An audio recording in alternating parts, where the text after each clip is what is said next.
여러분 안녕하세요. 반갑습니다. 부자 아빠의 저자, 비트코인에 계속 투자 중, 알트코인은 대부분 무너질 것, 뭐 이런 기사가 연초에 떴습니다. 여러분 이 부자 아빠라는 그 책을 아시죠? 1997년에 이제 우리나라에도 소개돼서 아주 큰 뭐 세계적인 센세이션을 일으켰던 그런 책이죠. 그 저자는 그 유명한 로버트 기요사키입니다. 로버트 키요사키는 경제에 대한 나름의 통찰력을 가지고 있죠. 그래서 1997년에 부자 아빠, 가난한 아빠라는 책을 내놓아서 전 세계적으로 뭐 지금 현재 4천만 부 이상이 팔린 아주 희대의 이제 걸작이 돼서 그 책으로 인해서 이제 로버트 키요사키는 세계적인 그 작가의 반열에 오르게 됐죠. 근데 로버트 키요사키가 비트코인에 계속 투자 중이래요. 그리고 또 뭐라고 얘기했냐면 알트코인은 대부분 무너질 것이라고 얘기했네요. 여러분 이 알트코인이 뭔지 아시죠? 비트코인을 제외한 모든 암호화폐를 알트코인이라고 부릅니다. 알트코인의 의미는 대체 코인이라는 뜻이에요. 영어로는 alternative coin. 그게 약자예요. 앞에 alternative에 앞에 alt를 따고 코인을 따서 붙여서 알트코인이라고 부릅니다. 그러니까 비트코인이 너무 가격이 올라서 투자하기가 좀 망설여지니까 그 대체적인 수단으로 투자를 할 수 있는 코인이다 해서 이제 알트코인이라고 부르는 거죠. alternative는 대체적인 뭐 그런 뜻이에요. 그렇다면 우리 시청자분들 많이 보유하고 있는 리플이나 도지코인도 알트코인이죠. 근데 이제 그런 게 다 무너질 것이라는 얘기예요. 이 로버트 기요사키는. 여기 나오네요. 세계적인 베스트셀러 부자 아빠, 가난한 아빠의 저자이자 경제학자인 로버트 기요사키가 비트코인에 매우 만족하고 알트코인에 대해 비관적이라는 입장을 밝혔다. 자, 그 다음을 보면 이 기요사키는 지난달 말 트위터를 통해 비트코인에 대해 매우 흥분하고 있다. 왜냐하면 비트코인은 금, 은, 석유와 같은 상품으로 분류되기 때문이다. 그러니까 비트코인은 뭐 ETF에 선물 상장되어 있죠. 그러니까 이제 금은 석유와 같은 상품으로 분류되기 때문이라고 지금 말을 하고 있어요. 그리고 이제 대부분의 알트코인은 증권으로 분류되며 이게 지금 로버트 기요사키가 하는 말이에요. 미국 증권거래위원회의 규제 조치에 의해 무너질 것이다 라고 말했어요. 그래서 자기는 비트코인에 계속 투자하고 있다. 뭐 나름 일리 있는 얘기들을 하고 있어요. 기요사키가. 자, 그런데 로버트 기요사키 비트코인에 매우 흥분하고 있는 것은 뭐 본인이 이제 그렇게 생각하고 있으니까 좋은데 이 비트코인이 금은 석유와 같은 상품으로 분류되기 때문이다. 뭐 이것도 뭐 맞은 말이에요. 그런데 대부분의 알트코인은 증권으로 분류되며 이 부분이 지금 증권으로 판명이 난 건 아니에요. 뭐 이전에 몇몇 코인들이 뭐 증권으로 분류돼서 패소하고 그런 적은 있어요. 그렇지만 지금 대부분의 알트코인이 증권으로 분류돼서 판명이 나지 않았어요. 리플 같은 경우만 해도 지금 SEC와 소송 중이고 올해 3월 말경에 아마 판결이 날 가능성이 조금 높고 아니면 조금 더 연기될 수도 있어요. 하지만 아직 뭐 증권으로 분류돼서 패소한 게 아니죠. 근데 미국 증권거래위원회의 규제 조치에 의해 무너질 것이다. 뭐 지레 이렇게 말을 해버렸습니다. 그래서 자기는 비트코인에 계속 투자하고 있다고요. 그 증권거래위원회의 규제 조치에 의해 무너질지 어쩔지는 뭐 아무도 알 수 없죠. 거기서 승소해서 다시금 그 모든 알트코인들의 세봄이 찾아올지 어쩔지는 아무도 알 수가 없어요. 로버트 기요사키는 똑똑한 사람이고 나름 뭐 일리 있는 말들을 하기는 했지만 우리는 그 말을 전적으로 믿으면 안 돼요. 그 사람이 이 암호화폐 시장을 어떻게 다 알 수가 있겠습니까? 잘 몰라요. 로버트 기요사키는 암호화폐 시장에 대해서 여러분들보다도 제대로 잘 모를 수가 있어요. 그냥 그 부자 아빠 가난한 아빠라는 책을 지은 그 유명세로 뭐 이런 말들을 한 번씩 하는데 좀 잘 알아보고 이런 이야기들을 해야 됩니다. 이거 불안감을 이제 키워주는 말이죠. 자, 로버트 기요사키가 비트코인에 계속 투자하고 있다고 하는데 이 돈이 많은 사람들은 비트코인에 투자하면 뭐 나쁠 게 없죠. 코인 중에서는 가장 안전한 코인이니까요. 비트코인이. 하지만 그런 안전성에 투자를 하려고 마음먹으면 코인보다는 주식이 더 낫죠. 코인은 가상자산이잖아요. 비트코인 역시 가상자산이에요. 어떻게 될지 알 수가 없죠. 그러니까 뭐 주식은 가상자산이 아니죠. 실제 가치를 담보해주는 그런 것이 바로 주식이기 때문에 주식의 우량 종목에 투자하는 게 훨씬 낫겠죠. 그렇게 로버트 기요사키처럼 생각을 한다면. 뭐 세계적인 애플 주식이나 아마존 주식 또는 우리나라 같은 경우 삼성전자 주식을 사놓고 뭐 기다리면 되겠죠. 하지만 앞에서도 말씀드렸듯이 이 알트코인이라는 것은 대체 코인이에요. 비트코인이 너무 많이 올랐기 때문에 그 대체적인 수단으로서 투자 수익을 거두려고 하는 게 일반 서민들이나 평범한 사람들의 투자처죠. 그러니까 우리는 이 로버트 기요사키나 또는 워런 버핏과 같은 사람들의 말을 믿으면 안 돼요. 뭐 워런 버핏 같은 경우는 어떤 얘기를 하냐면 적어도 10년 이상 가지고 있지 않을 주식이라면 사지 말라 뭐 그런 말까지도 했어요. 이게 일반 투자자들, 대중 투자자들의 투자 방식과 맞다고 생각을 하십니까? 결코 맞지 않습니다. 그럼 워런 버핏 같은 사람들이 투자하는 방식이에요. 왜냐하면 워런 버핏이나 뭐 로버트 기요사키 같은 사람들은 엄청난 뭐 몇십억씩, 몇백억씩, 그 워런 버핏 같은 사람들은 뭐 1조 원 이상씩도 막 투자를 하잖아요. 그리고 10년 기다릴 수가 있죠.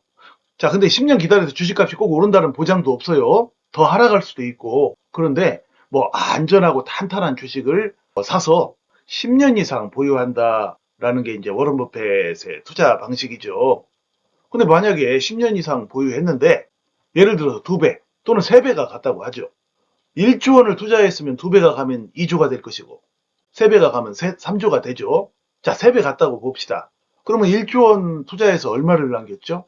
10년 넘게 투자해서. 그러니까 2조 원을 남긴 거예요. 엄청난 돈이죠. 자, 그런데 일반 서민이나 대중들이 1조 원씩 투자할 수 있나요? 서민이나 대중들은 뭐 한 1,000만 원, 만 원, 몇천만 원 하는데 1,000만 원 투자한 사람이 10년을 기다려가지고 뭐 떨어질지 오를지도 알 수가 없죠. 그런 상황에서 뭐 삼성전자 또는 포항제철 이런 주식을 사가지고 10년 기다려서 2배, 3배가 나왔다고 하죠. 3배면 얼마죠? 3천만 원이 됐어요. 2천만 원 남은 거죠. 그 2천만 원으로 뭐 인생을 바꿉니까? 워런 버핏은 2조를 벌었는데 일반 평범한 투자자들은 2천만 원을 벌었어요. 10년 이상 투자해서. 그러니까 그런 사람들의 말을 믿으면 안 되는 거예요. 로버트 기요사키나 워런 버핏처럼 일반 대중들과 다른 위치에서 살고 있는 사람들의 투자 방식을 그대로 따라해서는 안 돼요. 그 일반 대중 투자자들 또는 서민 투자자들은 그 워런 버핏이나 로버트 기요사키처럼 안전한 종목에 투자를 하면 안 돼요. 안전한 종목은 그만큼 상승률이 떨어지죠. 위험과 기회는 정확하게 비례합니다. 위험이 커야 기회도 큰 거예요. 위험이 적으면 기회도 적고. 자, 그래서 일반 투자자나 서민 투자자들은 위험성 있는 종목을 사야 합니다. 돈을 벌려면 위험성 있는 종목을 사야 돼요. 자, 그러면 위험성 있는 종목은 어떤 종목일까요? 위험성만 크고 가능성이 없으면 안 되죠. 가능성은 있는데 위험이 큰 종목이죠. 워런 버핏이나 로버트 기요사키 같은 사람들은 가능성이 있어도 위험이 크면 절대로 사지 않습니다. 왜냐? 큰 돈을 투자하기 때문이죠. 그 다 날라가면 타격이 심하죠. 목돈을 1조씩 투자해서 2배 오르면은 1조를 버는데요. 날라가면 1조라는 큰 돈을 다 날리고. 그러니까 당연히 그들은 안전한 종목 투자를 하는 것이죠. 자, 우리 서민 투자자들과 일반 대중 투자자들이 주로 많이 가지고 있는 가능성은 있는데 위험이 큰 종목. 그런 종목은 뭐가 있죠? 바로 리플과 도지코인이죠. 리플 같은 경우는 지금 SEC와의 소송에 걸려 있죠. 그 소송의 결과가 지금 어떻게 나올지 모르는 상황에서 리플에 이제 투자를 한다는 것은 위험성을 안고 가는 거예요. 도지코인은 어떻습니까?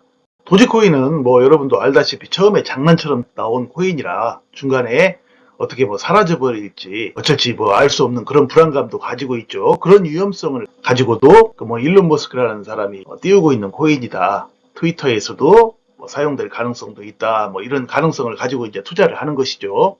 자, 그런데 여기서 또 중요한 게 있어요. 여러분이 꼭 참고해야 될 내용입니다. 원래 이 암호화폐가 나온 이유가 뭐냐면 달러에 대응하기 위해서 나온 거죠. 달러가 완전히 중앙 집중화가 돼 있어가지고 미국이 뭐 달러를 막 자기네들 마음대로 막 찍어내서 세계 경제를 막 뒤흔들죠. 그러니까 여기에 반항을 해서 나온 것이 바로 암호화폐입니다. 암호화폐는 달러처럼 중앙화된 것이 아니라 탈중앙화죠. 그러니까 한마디로 주최 측이 농간을 부릴 수 없는 것이 바로 암호화폐예요. 주최 측이 농간을 부리지 못하게 하고자 나온 것이 암호화폐라는 얘기입니다. 비트코인은 거기에 가장 부합을 하긴 해요. 비트코인은 탈중앙화가 아주 잘 돼 있어요. 모든 코인 중에서 가장 탈중앙화가 잘 되어 있다고 봐도 과언이 아닙니다. 누가 중간에서 농가를 부릴 수는 없죠. 그런데 이 리플과 도지코인을 보면 리플 같은 경우에는 아이러니하게도 리플이라는 회사가 이제 중앙 통제 수단이 되는 경향이 좀 있어요. 암호화폐의 이제 취지하고는 아이러니컬하게도 조금 벗어난 부분들이에요. 그러면 도지코인은 어떨까요? 도지코인은 리플보다도 더욱더 중앙화된 코인이죠. 그러니까 일론 머스크의 입김에 의해서 좌지우지되는 것이 바로 도지코인이죠. 그러니까 만약에 일론 머스크의 신변에 어떤 이상이 생기거나 뭐 이런 뉴스가 뜨고 뭐 그렇게 됐을 때는 도지코인의 이제 가격은 크게 폭락할 가능성이 굉장히 높죠. 그러니까 중앙화된 코인 중에서도 아주 극히 중앙화된 코인이에요. 그러니까 일론 머스크에 달려있죠. 도지코인의 미래는 그죠. 그러니까 일론 머스크가 잘 되기를 이제 바라야 되는 그런 점들이 있어요. 그게 이제 단점이에요. 리플과 도지코인의 단점은 바로 그런 점들이고 이게 바로 이제 위험 요소이죠. 그러나 바로 이런 위험 요소를 가지고도 가능성이 있죠. 리플, 도지코인 둘 다 오르면 비트코인과는 비교도 안 될 정도로 큰 상승을 하게 됩니다. 바로 이런 가능성에 이제 우리 서민 투자자들과 대중 투자자들이 투자를 하고 있는 것이죠. 이런 위험성을 사야 돼요. 그래야 큰 돈을 만질 수가 있습니다. 잘 되기를 바라야죠. 그래서 중요한 것은 비록 가능성 있고 위험한 종목에 투자를 한다고 해도 너무 많은 돈을 투자하지 말라는 이유가 바로 그것입니다. 가능성 있는 위험한 종목에 투자한다고 해서 그 돈이 뭐 다 날아갔을 때 자신의 생활에 또는 인생에 큰 타격을 받을 정도의 돈이라면 하지 말아야죠. 예를 들어서 1,000만 원을 리플이나 도지코인에 투자를 했는데 근데 만약에 그 돈이 완전히 폭락을 해서 뭐 한 10분의 1로 줄어든다든지 아니면 다 날아가 버린다든지 했을 때 생활에 인생에 큰 타격을 받을 정도면 그런 금액을 투자해서는 안 된다는 얘기죠. 그럴 때는 1,000만 원이 아니라 훨씬 적은 약 200만 원이나 300만 원 정도만 투자해서 그게 설령 잘못돼서 다 날아간다고 해도 타격을 받지 않을 그런 금액으로 해야 된다라는 얘기입니다. 그래서 제가 소액으로 하라고 늘 당부드리는 것입니다. 자, 여러분, 가능성은 큰데 위험도 큰 종목, 그런 종목을 소액을 매수하는 것, 이것이 바로 서민들과 일반 대중 투자자들이 큰 수익을 거둘 수 있는 비결입니다. 자, 부디 2023년에 더욱더 지혜로운 투자로 여러분 큰 수익들을 거두시길 바랍니다. 여러분 시청해 주셔서 감사드리고요. 늘 건강하시고 행복하세요. 또 뵙겠습니다. 고맙습니다.